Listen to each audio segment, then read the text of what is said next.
Բարև ձեզ սիրելի հեռուստադիտողներ, 168.am լրատվական կայքի YouTube-յան ալիքում մենք շարունակում ենք ձեր ուշադրությանը ներկայացնել թեմատիկ զրույցները, դա անելով ավանդաբար ամեն երկուշաբթի շաբաթը 1 պարբերականությամբ։ Այսօր Հայաստան է ժամանելու Միացյալ Նահանգների փոխնախագահ Վենսը, բայց նրա այցից առաջ տեղի ունեցել շատ կարևոր եւ ուշագրավ իրադարձություններ, որի մասին ես ուզում եմ խոսել այս թեմատիկ զրույցի ընթացքում։ Վենսի այցին նախորդող դերևս մեզ համար կարևոր ու չափազանց ցավալի իրադարձությունն այն էր, որ Ադրբեջանում Բաքվի ռազմական զինվորական դատարանը որոշում կայացրեց Արցախի ռազմաքաղաքական ղեկավարությանը ըստ էության բոլորին առանց բացառության ՑՄԱ ազատազրկման դատապարտելու մասին։ Եվ ուշագրավ է այն, որ այդ որոշումը դատարանը հրապարակեց Նիկոլ Փաշինյանի եւ Իլհամ Ալիևի Միացյալ Արաբական Էմիրություններում համատեղ ստացած, այսպես ասած, խաղաղության ջանքերի համար մրցանակի պարգևատրման արարողությունից հաջորդ օրը։ Այսինքն ինչ ունենք մենք իրականում։ Ունենք այն, որ Նիկոլ Փաշինյանն ու Իլհամ Ալիևը պարգևատրվում են մուսուլմանական երկրում, պարգևատրման հաջորդ օրը կայացվում է վճիռ Արցախի ռազմաքաղաքական ղեկավարությանը ՑՄԱ ազատազրկելու վերաբերյալ, իսկ դրանից մի քանի օր հետո Հայաստան, իսկ այնուհետև Ադրբեջան է գնում Միացյալ Նահանգների փոխնախագահը։ Կարծում եմ այս եւ նման այլ հանգամանքների միջև գոյություն ունի ուղղակի տրամաբանական կապ, որը փորձենք բացահայտել այս թեմատիկ զրույցի շրջանակներում։ Նախ ցավալի այդ լուրը, որ մենք ստացանք Բաքվից, վերաբերում էր Արցախի ռազմաքաղաքական ղեկավարությանը։ Այդպես Բաքվի դատարանը որոշել է 20 տարվա ազատազրկման դատապարտել Արցախի նախկին նախագահներ Արկադի Ղուկասյանին եւ Բակո Սահակյանին, որոնցից մեկը Արկադի Ղուկասյանը նաեւ Արցախի հերոս է, իսկ Բակո Սահակյանը նաեւ ազատամարտի մասնակից գեներալ գնդապետ։ Իդեպ ասեմ, որ այս ՑՄԱ ազատազրկման հավասարեցված պատիժ է սա, որովհետև 20 տարվա ազատազրկումը դա Ադրբեջանի օրենսդրության պահանջ է, որովհետև 65 տարեկանից ավել տարիք ունեցող անձանց Ադրբեջանի օրենսդրությունը չի նախատեսում ՑՄԱ ազատազրկում։ Հետևաբար 20 տարվա ազատազրկումը 65 տարեկան մարդու համար, այն էլ Բաքվի բանտում պատիժը կրելու տեսանկյունից, դա ըստ էության հավասարազոր է ՑՄԱ ազատազրկման, որովհետև դժվար թե որևէ 65 անց եւ ավելի տարիք ունեցող մարդու հաջողվի 20 տարի ապրել Բաքվի բանտերում։ Ըստ էության դա ՑՄԱ ազատազրկման որոշում է։ Հենց ՑՄԱ ազատազրկման են դատապարտվել Արցախի նախագահ Արայիկ Հարությունյանը, Արցախի ազգային ժողովի նախագահ Դավիթ Իշխանյանը, Արցախի արտաքին գործերի նախարար Դավիթ Բաբայանը, Արցախի պաշտպանության բանակի նախկին հրամանատար գեներալ-լեյտենանտ Լևոն Մնացականյանը, Արցախի պաշտպանության բանակի հրամանատարի նախկին տեղակալ գեներալ-մայոր Դավիթ Մանուկյանը։ Ազատազրկման են դատապարտվել նաև տարբեր տարիների Ադրբեջանի բանտերում գտնվող նաև մյուս հայ ռազմագերիները։ Դեռևս չի ավարտվել, այսինքն վճիռ չի կայացվել Արցախի նախկին պետնախարար Ռուբեն Վարդանյանի մասով, որի դեմ շինծու հերթական դատաքննությունը դեռ շարունակվում է եւ այն շատ կանխատեսելի է։ Ակնհայտ է, որ ՑՄԱ ազատազրկման դատավճիռը սպառնում է նաև ազգային բարերար Ռուբեն Վարդանյանին։ Սա չափազանց վտանգավոր եւ թերևս մեր իրականության ամենախայտառակ իրողություններից մեկն է, որովհետեւ Արցախի ռազմաքաղաքական ղեկավարությանը ներկայացվել են այնպիսի մեղադրանքներ, որոնք որ ապալեգիտիմացնում են Արցախի հանրապետության գոյությունը, որոնք ապալեգիտիմացնում են Արցախյան ողջ պայքարը, Ղարաբաղյան ողջ շարժումը, ազատագրական ողջ հերոսությունները, որոնք գործել են ոչ միայն դատապարտված անձինք, այլ նաև ողջ մեր հայ ժողովուրդը անկախության շրջանից ի վեր։ Սրանով փաստացի դատապարտվում են ոչ թե անձինք, այլ դատապարտվում է Արցախի հանրապետությունը։ Սրանով դատապարտվում է ՑՄԱ, ողջ հայ ժողովուրդը եւ հատկապես ժողովրդի այն նվիրական հատվածը, որը մասնակից է եղել Արցախյան պայքարին, Հայաստանի Հանրապետության, Արցախի Հանրապետության, դրանց միասնության համար պայքարին։ այս մեղադրանքը վերաբերելի է ոչ միայն ողջ մնացած, այլև զոհված բոլոր զինծառայողներին, բոլոր ազատամարտիկներին, բոլոր երկրապահ կամավորականներին, ովքեր որևէ ձևով առնչություն են ունեցել Արցախի հանրապետության ազատագրման, շենացման, կառուցման եւ պայքարի հետ ընդհանրապես։ Այսինքն այն մեղադրանքները, որոնցով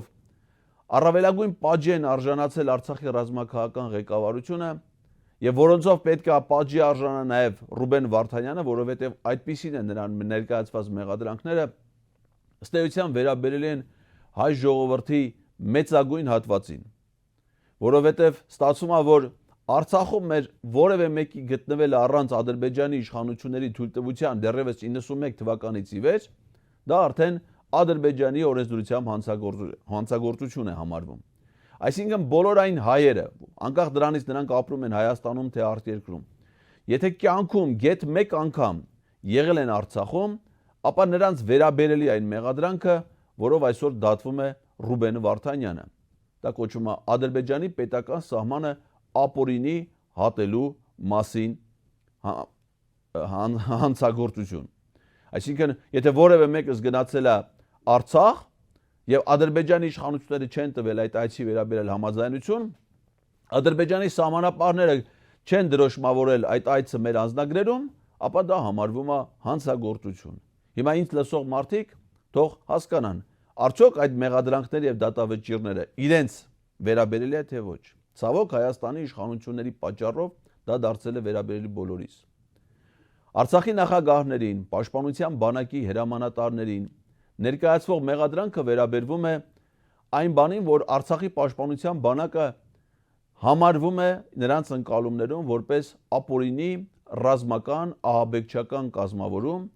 հետևաբար դա ստեղծել է, դրան ֆինանսավորել է, դրան աջակցություն ցուցաբերել է եւ որ ամենակարևորն է, դրան երբևէ ծառայել է,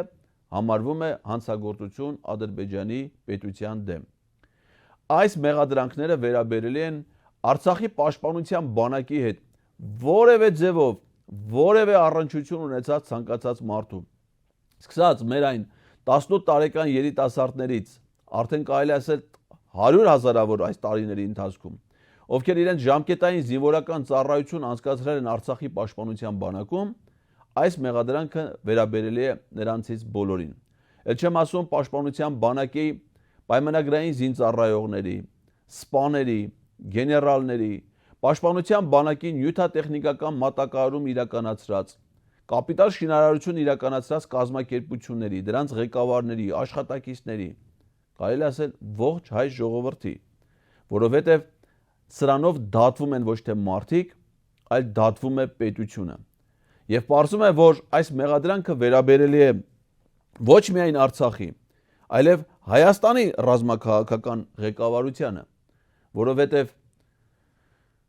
Հայաստանի ռազմաքաղաքական ղեկավարությունը իր մշտական աջակցությունն է ցուցաբերել Արցախին թե ազատագրական պայքարի եւ անկախության շրջանում դրա շենացման վերաբերյալ։ Ընդ որում պարզում է, որ Ադրբեջանի դատախազությունը այդ մասին հայտարարություն է եղել, այդ դատարան ուղարկված գործից ունի անջատված մաս, որով նախաքննությունը շարունակվում է։ Եվ այդ անջատված մասում մեղադրյալի կարգավիճակ է տրված արդեն Հայաստանի նախկին նախագահներին, Հայաստանի նախկին պաշտպանության նախարարներին, Հայաստանի ողջ ռազմաքաղաքական ղեկավարության, ինչպես նաև ազատագրական պայքարի անգամ արդեն մահացած մասնակիցներին։ Օրինակ մեղադրյալի կարգավիճակ ունի նաև Վազգեն Սարգսյանը, Մոնթե Մելքոնյանը։ Եվ ինչ են ակնկալում Ադրբեջանի իրավապահները, մասնավորապես գլխավոր դատախազը հայտարարել է, որ իրենք ակնկալում են, որ Հայաստանի իրենց գործընկերները նրանց կտրամադրեն այն մարդկանց Ադրբեջանի իրավապահներին, ովքեր դեռևս անցնում են այդ գործով եւ չեն ներկայացվել Ադրբեջանի իրավապահ մարմիններին։ Իսկ Ադրբեջանի նախագահի խորհրդական անվտանգության հարցերով Հիկմետ Հաջիևը եւ այլ պաշտոնյաներ ասել են, որ Հայաստանի իշխանությունները, եթե ցանկանում են ձգտել խաղաղության, ապա պետք է Հայաստանում պատասպարված եւ Ադրբեջանի իրավապահներին դեռևս չներկայացված գործիչներին հանձնեն Ադրբեջանի իրավապահ մարմիններին։ Իդեպ ասեմ, որ այդպիսի դրույթ կա նաեւ Հայաստանի եւ Ադրբեջանի միջև Վաշինգտոնում նախաստորագրված այսպես կոչված խաղաղության պայմանագրի մեջ մասնավորապես այնտեղ կա մի կետ, որ կողմերը պետք է հետաքննություն իրականացնեն բոլոր պատերազմներում զոհվածների աճյունները, նրանց մասունքները հայտնաբերելու եւ նրանց հիշատակի արդար քննություն իրականացնելու համար։ Պարզավոր զոհվածների աճյուններ եւ մասունքներ կարող են լինել միայն ռազմի դաշտերում, իսկ ռազմական գործողությունները ծավալվել են միայն Արցախում եւ նրա հարակից տարածքներում, այսինքն այն տարածքներում, որոնք հիմա փաստացի գտնվում են Ադրբեջանի վերահսկողության տակ։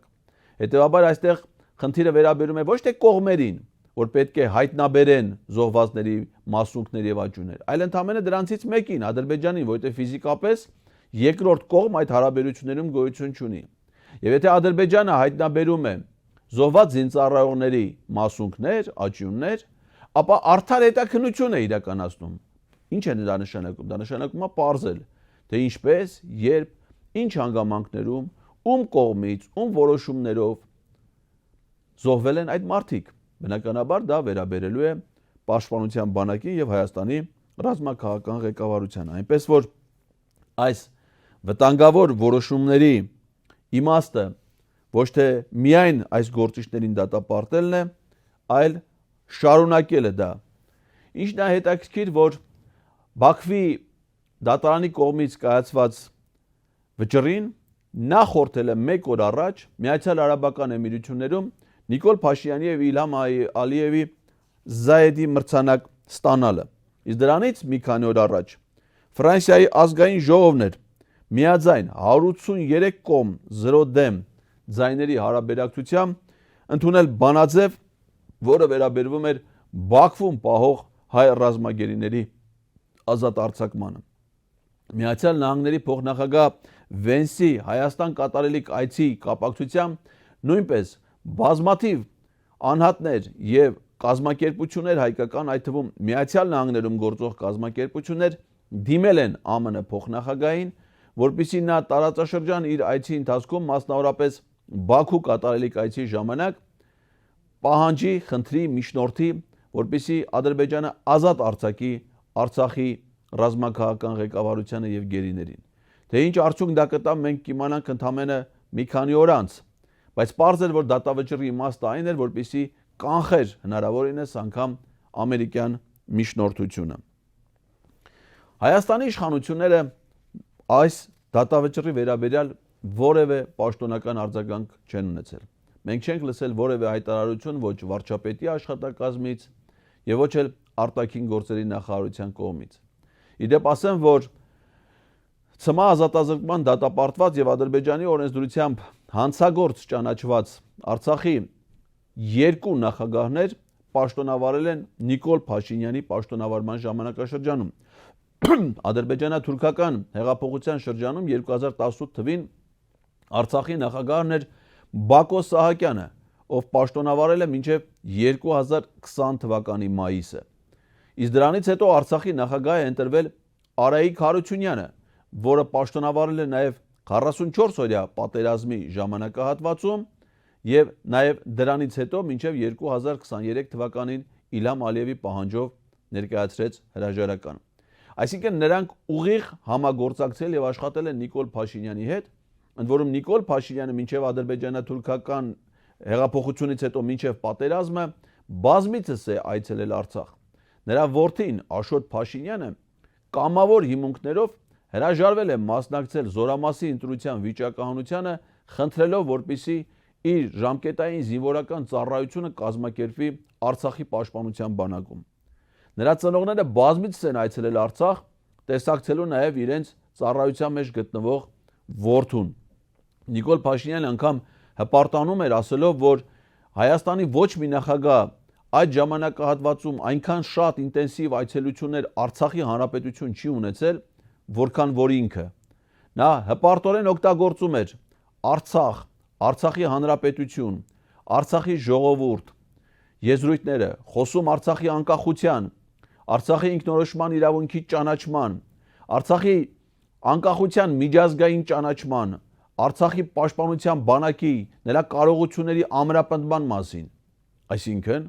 նա նույնպես ըստ ադրբեջանական բանտի ըստ ադրբեջանական դատարանի դատավճռի Նիկոլ Փաշինյանը նույնպես հանդիսանում է ռազմական հանցագործ։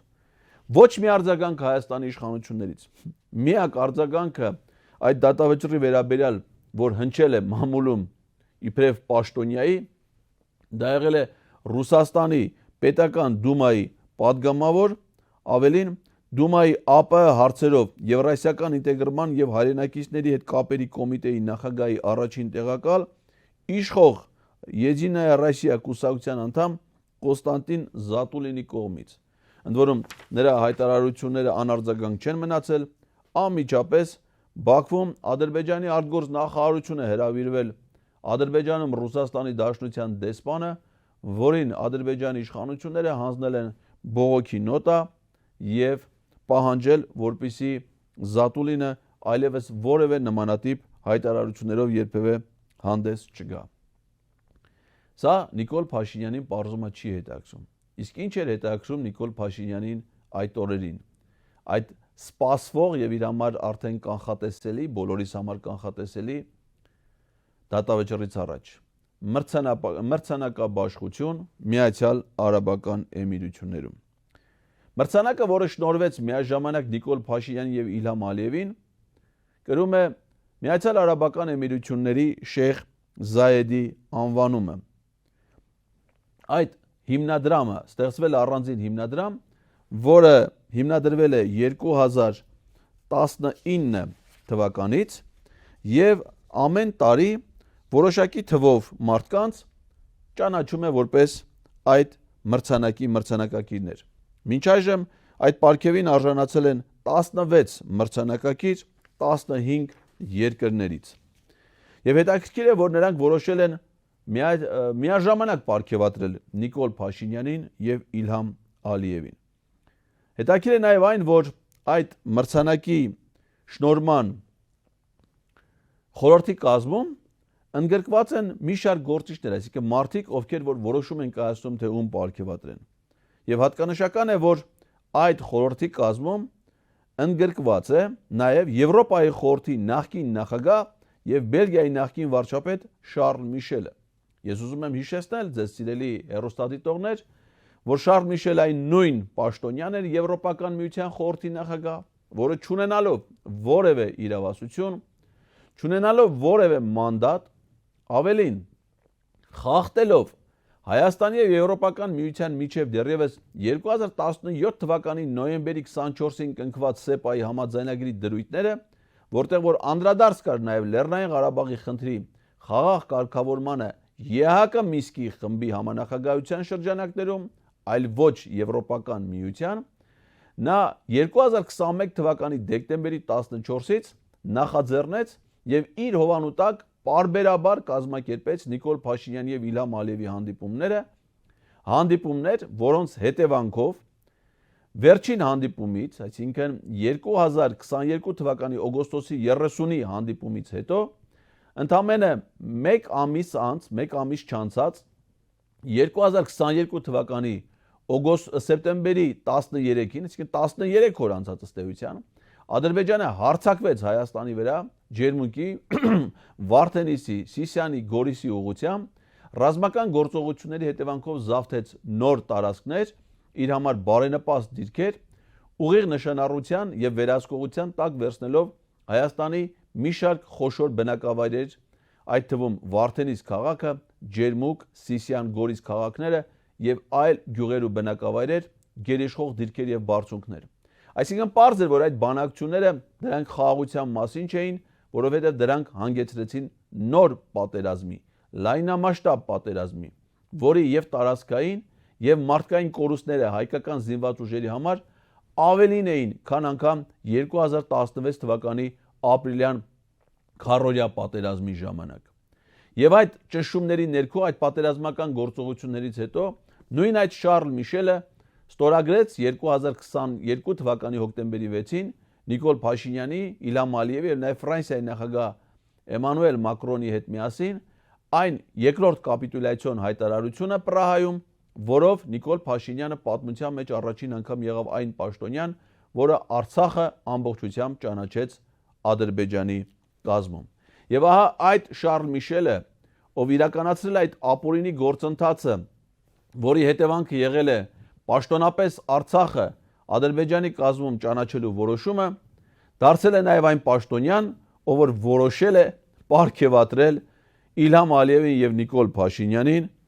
մուսուլմանական այդ երկրի Միացյալ Արաբական Էմիրությունների ոչ պետական իդեպ ասեմ մրցանակով։ Սա շատ կարևոր է, որովհետև Զայեդի մրցանակը դա պետական պարգև չի, որը հանձնվում է, այլ մասնավոր հիմնադրամի պարգև, չնայած որ ֆիզիկապես այդ պարգևը խորհրդանշող արձանիկները Նիկոլ Փաշինյանի եւ Իլհամ Ալիևին հանձնել է Միացյալ Արաբական Էմիրությունների նախագահը։ Երբ որ նայում էինք այդ մրցանակաբաշխության կադրերին, պարզվում է, որ եղել են նաև շնորհավորանքներ։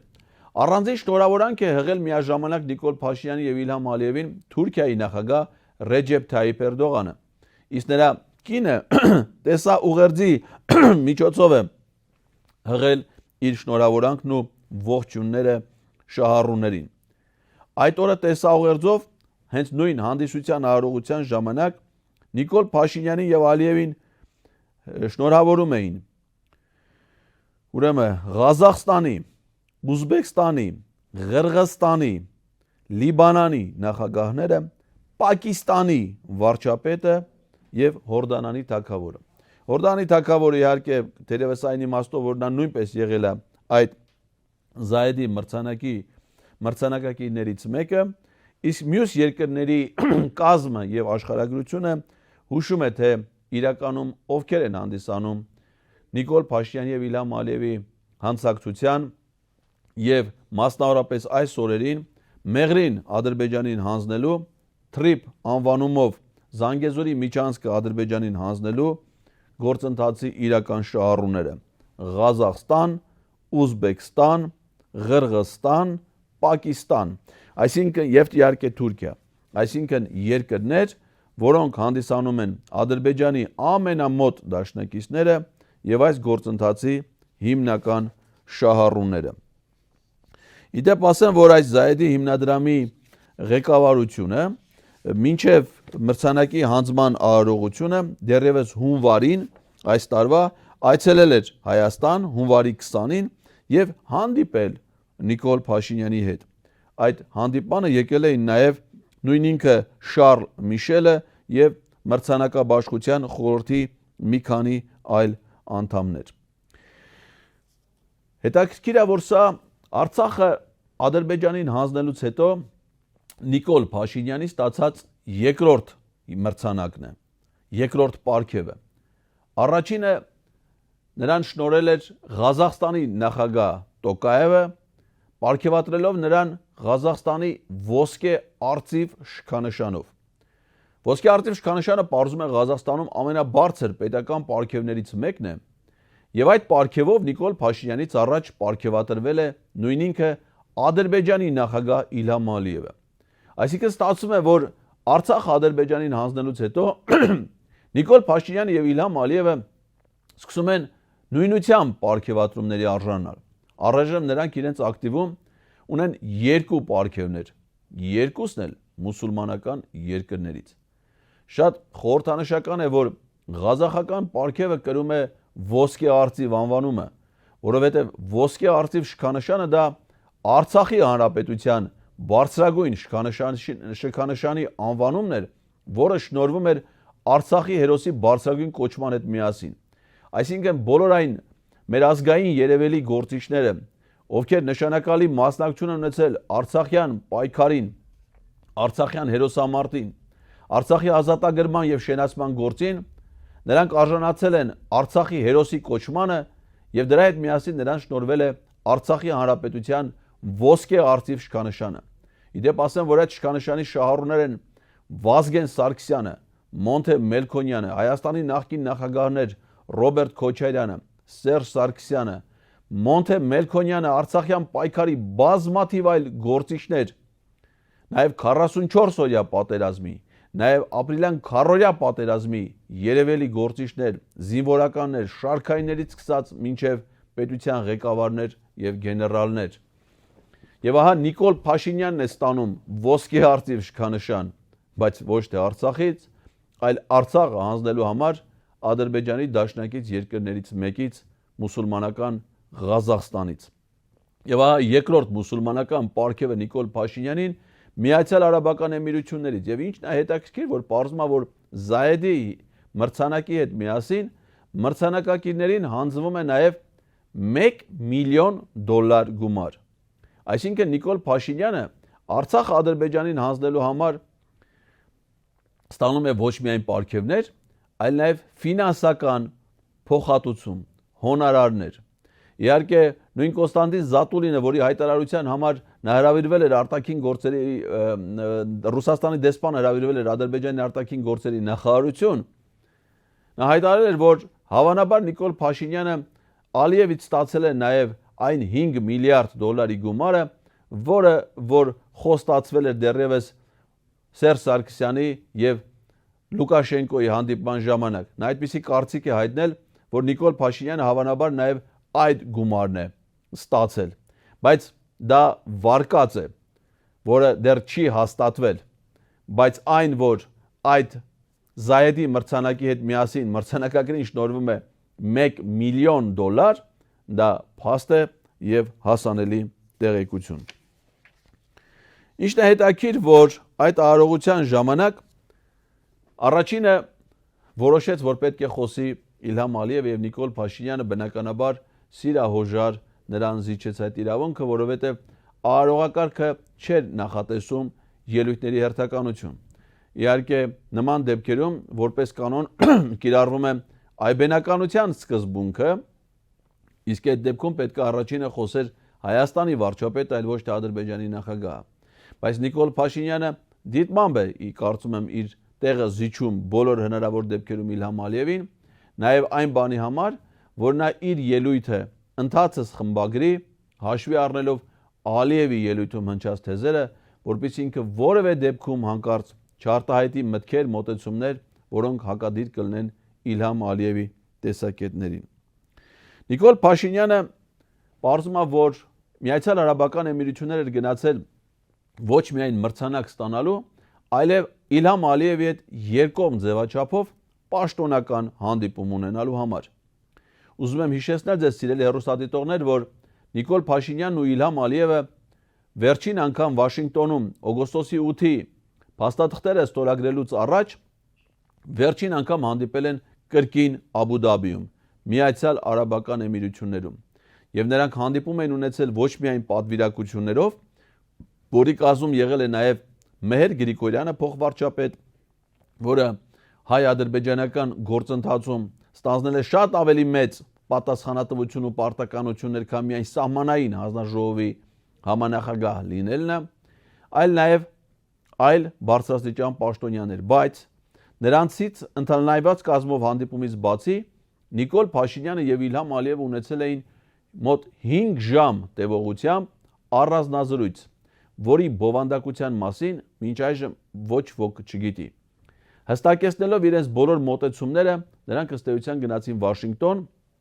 եւ ստորագրեցին այդ հայտնի համաձայնագիրը, որի կյանքի կոչման նպատակով էլ Վենսը ժամանում է Հայաստան։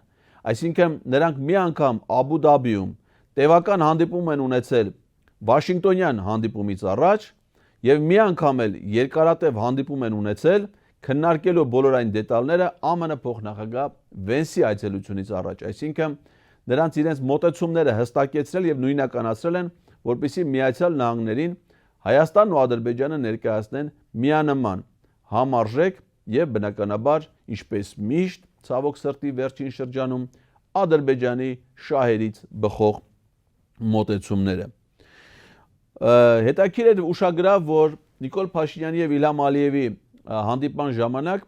սեղանին եւ սրահում առհասարակ տեղադրված չէին Հայաստանի եւ Ադրբեջանի դրոշները։ Դիվանագիտական արարողակարգով դա ըստեյության գրեթե պարտադիր նորմա, որ անգամ միջազգային հարթակներում երկկողմ հանդիպումների ժամանակ պետությունների դրոշները տեղադրվում են եւ վարչապետին, նախագահային ուղեկցող արարողակարգի պատասխանատուները նախապես իմանալով թե որ երկրների ներկայացուցիչների հետ են նախատեսվում հանդիպումներ եւ որոշ դեպքերում նաեւ նույնիսկ չնախատեսված հանդիպումների պարագայում ենթադրյալ հանդիպումների վերաբերյալ այցն պետք է նախապատրաստվի դիվանագիտական արարողակարգի իմաստով։ Իսկ պետական դրոշների կիրառությունը նման դեպքերում դա արարողակարգային նորմ է։ Բայց Նիկոլ Փաշինյանի եւ Իլհամ Ալիևի վերջին հանդիպումները եթե թերթեք, նախորդ հանդիպումը կրկին Աբու Դաբիում, դրանից առաջ հանդիպումները Եվրոպական համայնքի ոչ ֆորմալ գագաթնաժողովների ժամանակ, Նիկոլ Փաշինյանի եւ Իլհամ Ալիևի հանդիպումը Կազանում, այնտեղ ոչ մի դեպքում Հայաստանի դրոշ չկա, բնականաբար չկա նաեւ Ադրբեջանի դրոշ։ Որն է իմ ենթադրությունը, որ Նիկոլ Փաշինյանը չի ճանաչում Հայաստանը որպես պետություն եւ չի ցանկանում, որ այդ հանդիպումներին որևէ ձևով ներկայացված լինի Հայաստանի դրոշը, անգամ այն պայմանով, որ չլինի նաեւ Ադրբեջանի դրոշը։ Այսինքն նա խոսում է ոչ թե իր ընկալումներով պետության ղեկավարի, այլ իր ենթակայի հետ։ Հայաստանում էլ, երբ որ երկու հայ պաշտոնյաներ իրար հանդիպում են, ասենք օրինակ, եթե որևէ նախարար գնում է Նիկոլ Փաշինյանի մոտ հանդիպման,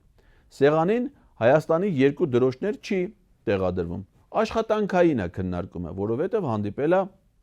ղեկավարը իր ենթակայի հետ։ Գրեթե նույն տրամաբանությունն է պահպանում Իլհամ Ալիևը Նիկոլ Փաշինյանի հետ հանդիպումների ժամանակ։ Այսինքն ինքը ընկալում է, որ հանդիպումը ոչ թե պետության ղեկավարի, ոչ թե գործընկերոջ, այլ իր ենթակայի հետ։ Իդեպ ասեմ, որ այդ հանդիպման պաշտոնական հաղորդագրությունները շատ զուսպ են եւ վերաբերում են հայ-ադրբեջանական, այսպես ասած, խաղաղության գործընթացի զարգացմանը եւ թրիփ Միչանսկի ֆունկցիոնալ գործունեության ապահովմանը։ Բնականաբար խաղաղության գործընթաց Հայաստան եւ Ադրբեջանի միջև գոյություն չունի, այն դադարեցված է, որովհետեւ նախաստորագրված պայմանագրերի վերաբերյալ Ադրբեջանը արտահայտել է հստակ մոտեցում, որ իրենք դա կստորագրեն միայն այն դեպքում, եթե Հայաստանը փոխի սահմանադրությունը, ընդունի նորը, հրաժարվելով Հայաստանի անկախության հռչակագրին սահմանադրության նախաբանում արվող հղումից։ Իսկ դա նշանակում է հրաժարվել Հայաստանի Հանրապետության պետության գոյության փաստից։ Այսինքն Հայաստանի եւ Ադրբեջանի միջև ոչ միայն չի ստորագրվել որևէ խաղաղության պայմանագիր, հաստատված չեն դիվանագիտական հարաբերություններ, ավելին այն երբևէ չի էլ ստորագրվելու, որտեղ եթե Հայաստանը կատարեց Ադրբեջանի պահանջը, ապա Հայաստանը դադարում է որպես պետություն գոյություն ունենալուց, հետևաբար Ադրբեջանը այլևս չի ունենալու իր դիմաց պետություն, որի հետ պետք է ստորագրի նախաստորագրած պայմանագիրը, որովհետև նախաստորագրած պետությունը արդեն վերացել է ադրբեջանական պահանջները կատարելուց հետո։ Եվ Ադրբեջանում շատ լավ են գիտակցում այս իրավական նրբությունները եւ հանգամանքները եւ դրա համար են այդ պահանջները ներկայացրել։ Իսկ եթե չկա որևէ համաձայնագիր պետությունների միջև, մենք ունենք ընդամենը հաստատված հրադադարի ռեժիմ, որը ցանկացած պահի կարող է նաեւ խախտվել եւ ոչ մի երաշխիք չկա, որ այն չի խախտվելու։ Ոչ միայն չկա, այլ Ադրբեջանի նախագահի հայտարարությունները հակառակի մասին են, մասնավորապես այս տարվա հունվարին ադրբեջանական լրատվամիջոցներին տված հարցազրույցում Իլհամ Ալիևը հայտարարել է, որ Հայաստանի զինված ուժերը ամբողջությամբ կազմալուծված են եւ ի վիճակի չեն դիմակայելու ադրբեջանական որևէ ռազմական գործողությունների, իսկ Ադրբեջանի զինված ուժերի առջև դրվելիք ցանկացած մարտական խնդիր հնարավոր է իրագործել։ Դա կարող է վերաբերել նաեւ Հայաստանի նոր տարածքների օկուպացիային, այդ թվում մայրաքաղաք Երևանի զավթմանը։ Նիկոլ Փաշինյանի ընդլայնված կազմի մեջ ընդգրկված են եղել այդ հանդիպմանը գնալու արտաքին գործերի նախարար Արադ Միրզոյանը, փոխվարչապետ Մեհեր Գրիգորյանը, անվտանգության խորհրդի քարտուղար Արմեն Գրիգորյանը, ազգային ժողովի նախագահի տեղակալ Ռուբեն Ռուբինյանը։ Ընդհանրապես դժվար է հասկանալ, թե Ռուբեն Ռուբինյանը ինչ կապ ունի այս գործընթացում, որովհետև երբ որ նրանք նստած էին ընդհանուր սրահում, այս լուսանկարն է դրա մասին պատմում, Ռուբեն Ռուբինյանի համարժեք գործիչ ադրբեջանական պատվիրակության կազմում չկա, այսինքն Ադրբեջանի պատվիրակության կազմում իրանց Միլի Մեջլիսի փոխնախագահ ներկայացված չէ։ Ադրբեջանական պատվիրակությունը կազմված է փոխվարչապետից, արտգործնախարարից, նախագահի անվտանգության հարցերով երկու խորհրդականներից։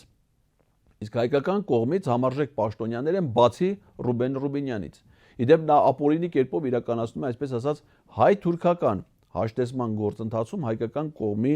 ներկայացուցիչ պարտականությունները։ Վարչապետի պատվիրակության կազմում են եղել առհասարակ Արաբական Էմիրություններ մեկնելու նաև նրա աշխատակազմի ղեկավար Արայիկ Հարությունյանը, էկոնոմիկայի նախարար Գևորգ Պապոյանը եւ նաև արտաքին գործերի փոխնախարար Վահան Կոստանյանը, արտաքին գործերի նախարարության պաշտոն, այսինքն եսեք ինչպիսի հսկայական մեծ պատվիրակություն է գնացել Միացյալ Արաբական Էմիրություններ։ Եվ Նիկոլ Փաշինյանը ոչ միայն հանդիպում է ունեցել Իլհամ Ալիևի հետ, այլ նաև Զայեդի հիմնադրամի ղեկավարի հետ եւ Աբու Դաբիում հանդիպում է ունեցել նաև Միացյալ Արաբական Էմիրությունների նախագահի հետ։ Հատկանշական է, որ Նիկոլ Փաշինյանի պատվիրակության կազմում եղել է նաև նրա կինը Աննա Հակոբյանը, որը վերջին շրջանում չի ճամփորդում Նիկոլ Փաշինյանի հետ, ավելին առանձին է ճամփորդում, վերջերս մենք տեղեկացանք նրա Իտալիա կատարած մասնավոր այցելության մասին։ Աննա Հակոբյանը, որը հաճախ էր ճամփորդում սկզբնական շրջանում Նիկոլ Փաշինյանի հետ, եւ նրա գրեթե բոլոր աշխատանքային այցելություններին արտասահմանյան մասնակցում էր, չնայած դրա իրավունքը չուներ, որովհետեւ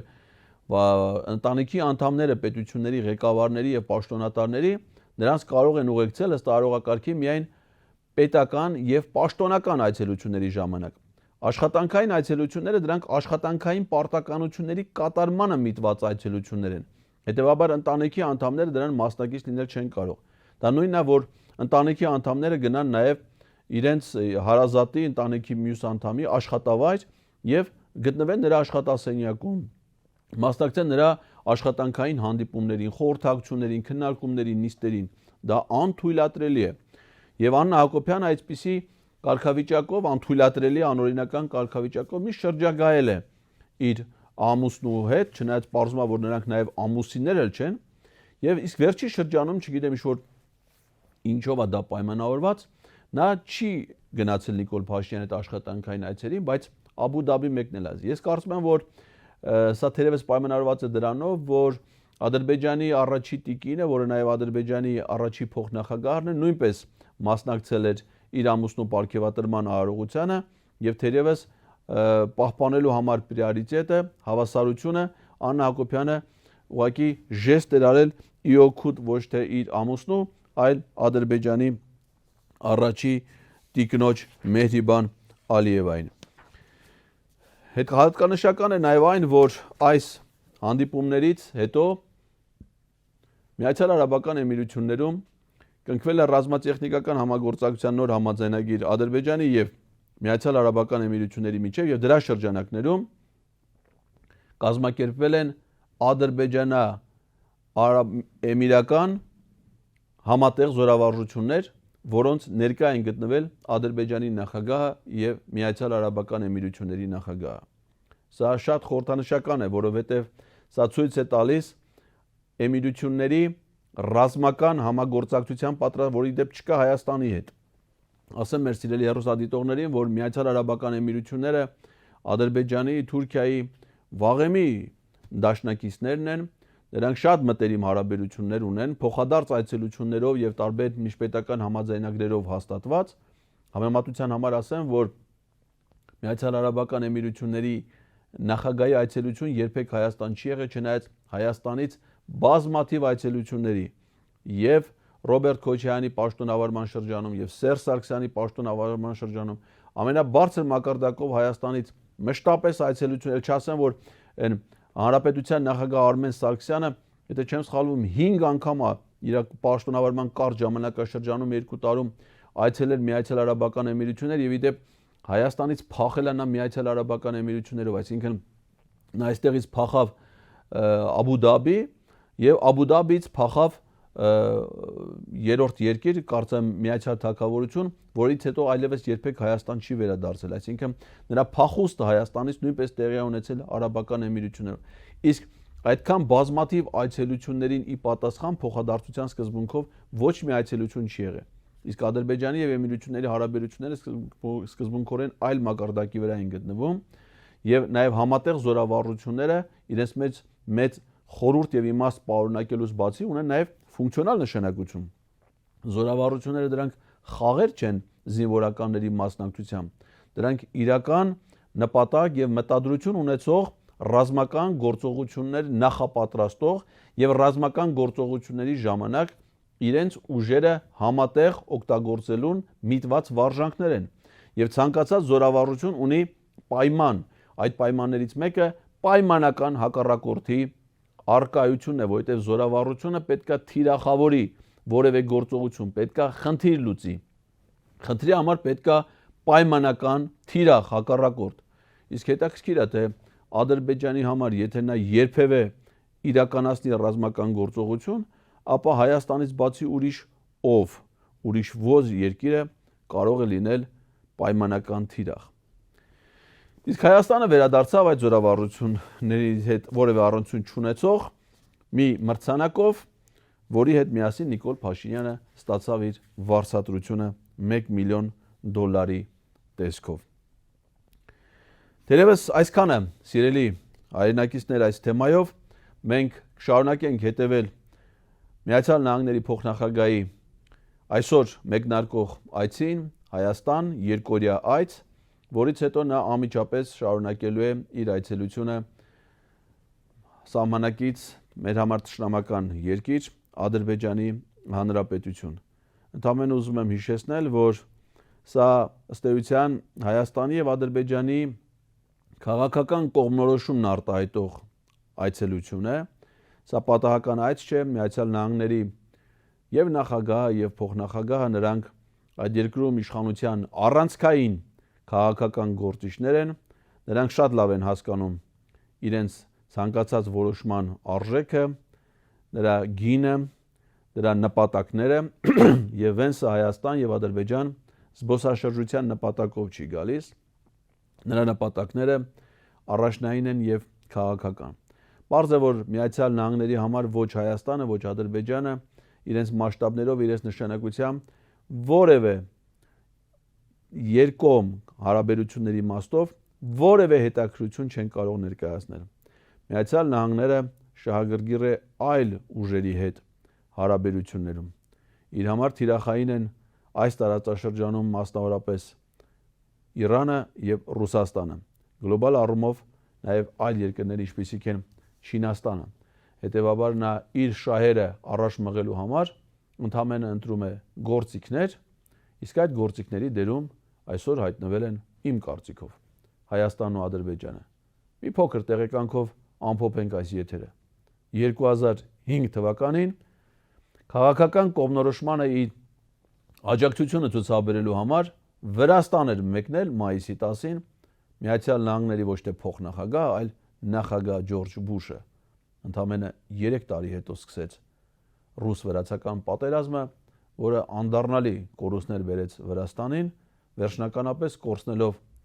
ինքն իր կողմից տարածքը համարող Աբխազիայի եւ Հարավային Օսեթիայի ինքնավարությունները, որոնք այդ պատերազմից հետո ճանաչվեցին որպես անկախ պետություններ։ Թե ինչ հետևանքներ կունենա Վենսի այցը չգիտեմ, բայց գիտեմ,